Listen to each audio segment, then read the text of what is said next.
Guys, welcome back to my channel. It's your girl Baby Precious. So now the Trump creator are trying to clean up their page and say I don't support this, but let's be real, they are already using their platform to hype up, to spread the lies, the hate, the division and all of that. Now that thing are getting ugly and they want to get it innocent. They want to act like innocent. Now, that is not how accountable work. You can't profit of malformations and then pretend we are naturally all alone.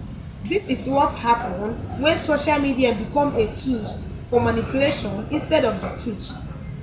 Those creators we are fine when it's got to be real, but when it is time to start off, suddenly it's I can't just support this.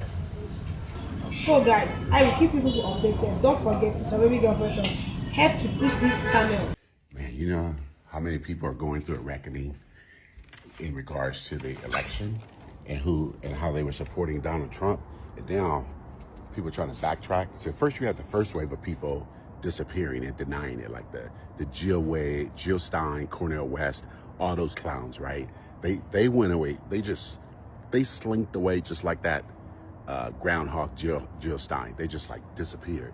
And now you get like the second and third wave of are these content creators, right? These content creators where they were especially white, but not exclusively, joyfully going, supporting Donald Trump, or not saying anything in support of Kamala Harris, but not saying anything negative about Donald Trump. And they were just riding the wave of white supremacy, right?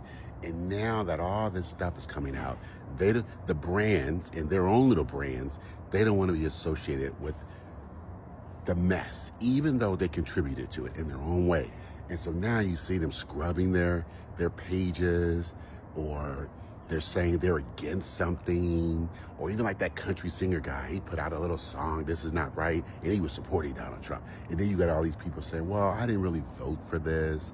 And you got these big YouTubers like Joe Rogan and, you know, all those clowns saying, well, this is not really what we were for. And I'm like, you know what? Nah, y'all staying 10 toes down.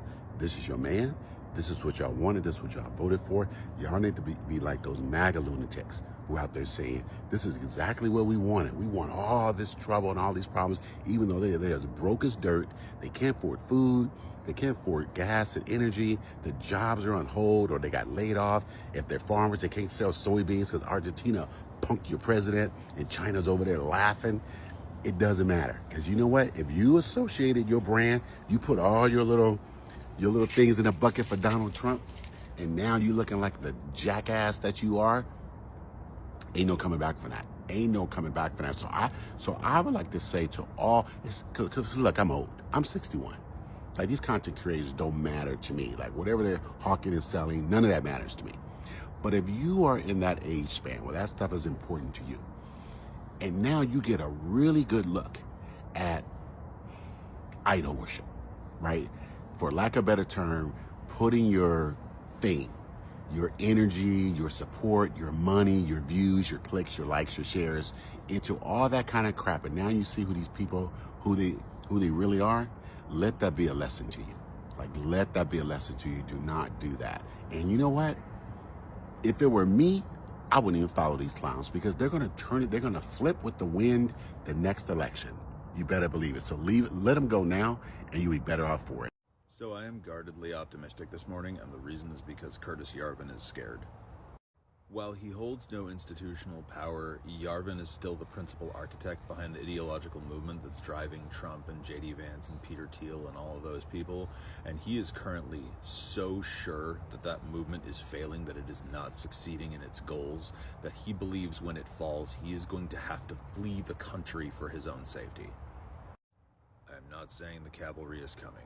I'm not saying we don't have to fight. Nobody is going to save us but us. All of that is as true today as it was yesterday. But when you get panicked, when you want to freak out and run away because you think things aren't going well for you, Curtis Yarvin doesn't think things are going well for him either. And given how much he's invested in this, that's a pretty encouraging sign. Anyway, Have a nice day.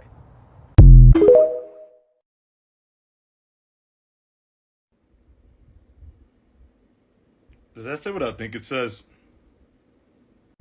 Well, Curtis, pardon my French, but where the fuck you think you going? You think you just gonna get out of this and walk? Hey, y'all, he trying to leave, bro. Nope. You don't get to run now that you think it's a failed experiment. Nah, bro. Oh, no. No, you don't. In follow-up to my earlier post, I have a question for all of you guys.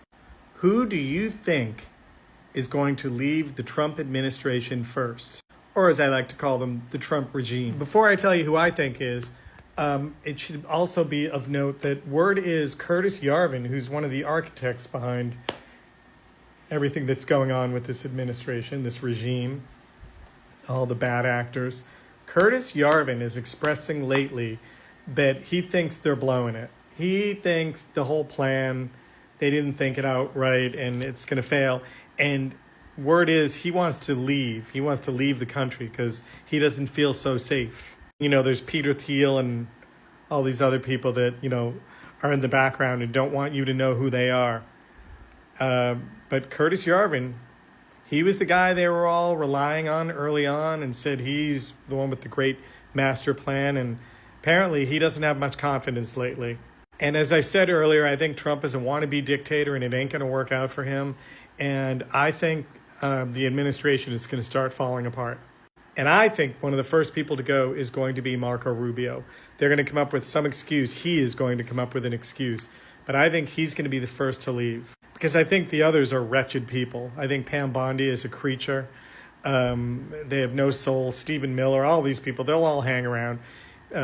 Whiskey Pete Hegseth, you know, they're nasty characters.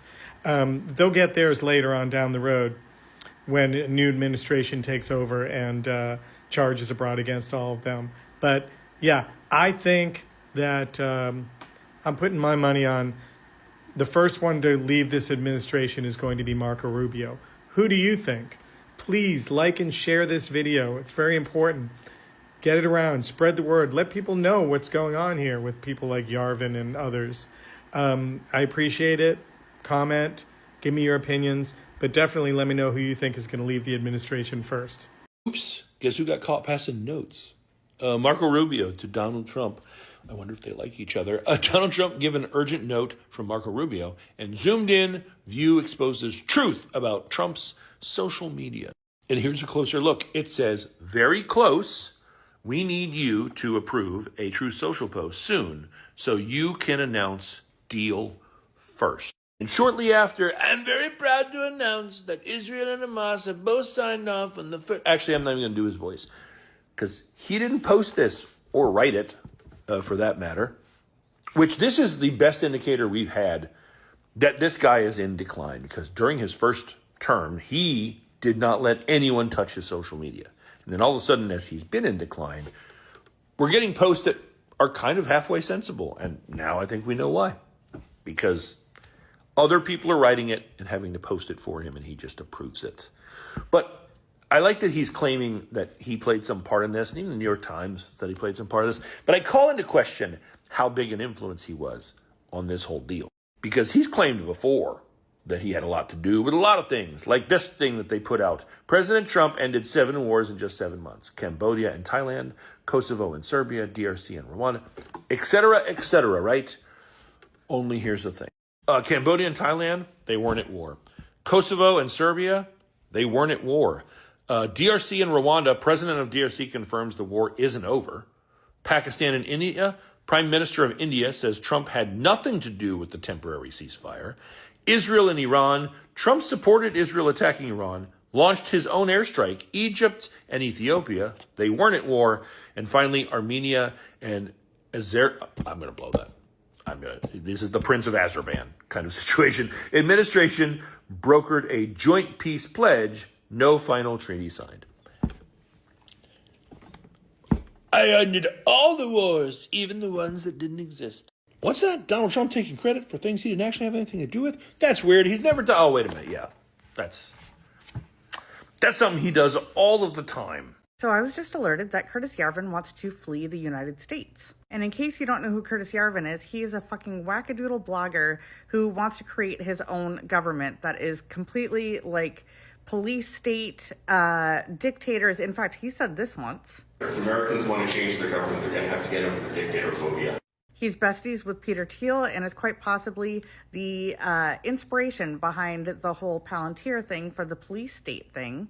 Peter Thiel, who has tried to create his own sort of little countries in other countries and then ended up suing those countries because it didn't work. Like Curtis Yarvin and the tech bros got together and they wanted to take over the US government to create their own government.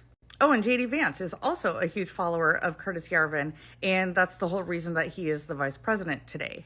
So I guess the only good news we have is that Curtis Yarvin wants to flee the fucking United States because MAGA is out of control, after he and all the tech bros used the algorithms to help Trump get into power.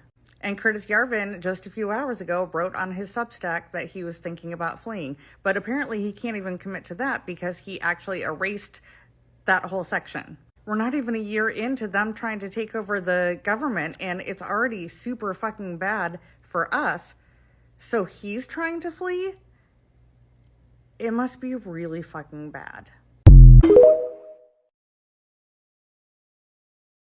For the last few Trump supporters still hanging on by a thread, you might want to listen to this one. I wasn't just a Trump supporter.